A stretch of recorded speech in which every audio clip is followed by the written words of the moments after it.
नमस्कार, मी पंजाब डक. आज आहे 21 जून 2026. काल देखील नाशिक, त्र्यंबकेश्वर, त्याच्यानंतर मुंबईला देखील रात्री पाऊस सुरू झाला. त्याच्यानंतर अहिल्यानगर भागात देखील श्रीरामपूर त्या पट्ट्यात झाला. पण राज्यात आज 21 जूनला मात्र आज मात्र बऱ्याच भागामध्ये जवळपास सुरुवात होणार आहे. आज सर्वदूर महाराष्ट्रात सगळीकडे नाही पडणार, फक्त आज सुरुवात आहे.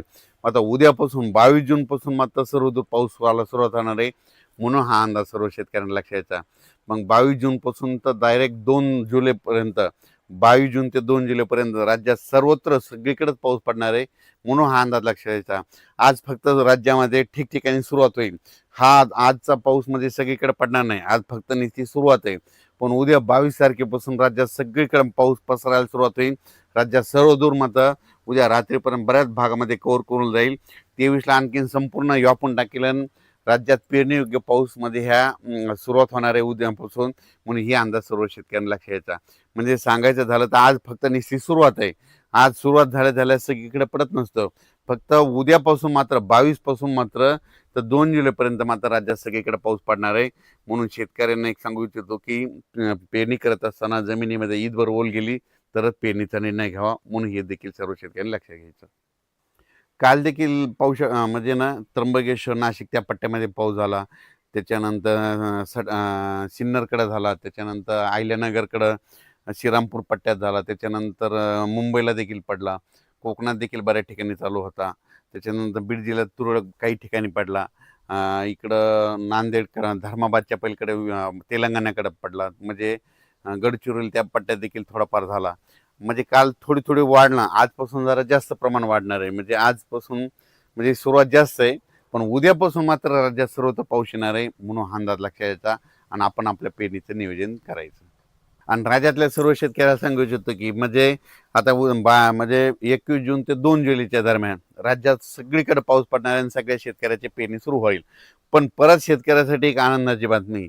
हे जे म्हणत होते ना दुष्काळ, तर तुम्हाला सांगतो 2 जुलै राज्यात, जुलै महिन्यात 2 जुलै ते 20 जुलैच्या दरम्यान राज्यात अतिवृष्टी होणार आहे. म्हणजे ठिकठिकाणी अतिवृष्टी होईल आणि बऱ्याच म्हणजे जवळपास मग ती काय होईल, मुंबईकडे अतिवृष्टी होईल, नाशिककडे होईल, पुण्याकडे होईल, इकडं उत्तर महाराष्ट्राकडे होईल. मग त्याच्यामुळे काय होईल, जे छोटे छोटे तळे आहेत त्याच्यामध्ये मात्र जुलै महिन्यात मात्र पाणी येणार आहे. म्हणून हा अंदाज लक्षात यायचा. जायकवाडी देखील, जायकवाडीचे जे लाभ क्षेत्राचे उत्सवाल्यासाठी सुद्धा आनंदाची बातमी. जुलै महिन्यात काय होणार आहे, नाशिक, उत्तर महाराष्ट्राकडे जोरदार मुसळधार अतिवृष्टी होणार आहे. त्याचं पाणी गोदावरीला येणार आहे. मग त्याच्यानंतर धरणामध्ये आवक यायला थोडीफार सुरुवात होईल. म्हणून हे ऊस ऊस शेतकऱ्यासाठी आनंदाची बातमी. म्हणजे जुलै महिना शेतकऱ्यासाठी सगळ्यात फायद्याचा ठरणार आहे. म्हणून हा अंदाज सर्व शेतकऱ्यांनी लक्षात यायचा. आजपासून राज्यात निश्चित पावसाला सुरुवात होणार आहे. पण 22 पासून राज्यात सगळीकडे पावसाला, संपूर्ण महाराष्ट्रामध्ये पाऊस दाखल होईल. 23ला सगळ्या जवळपास बऱ्याच भागात दाखल झालेला असेल. 24ला सगळीकडे पडलेला असेल. 25-26ला शेतकऱ्याच्या पेरण्या, लागवडी सुरू होतील. म्हणून हा अंदाज लक्षात यायचा. अचानक वातावरणात बदल झाला. पेरणी करताना सगळ्यात महत्त्वाची घ्यायची काळजी, पाऊस पडल्याच्या नंतर सकाळी सकाळी शेतात जायचं. जर 4 बोट ओलं असेल तर पेरायचं नाही, 6 बोट असेल तरी नाही पेरायचं.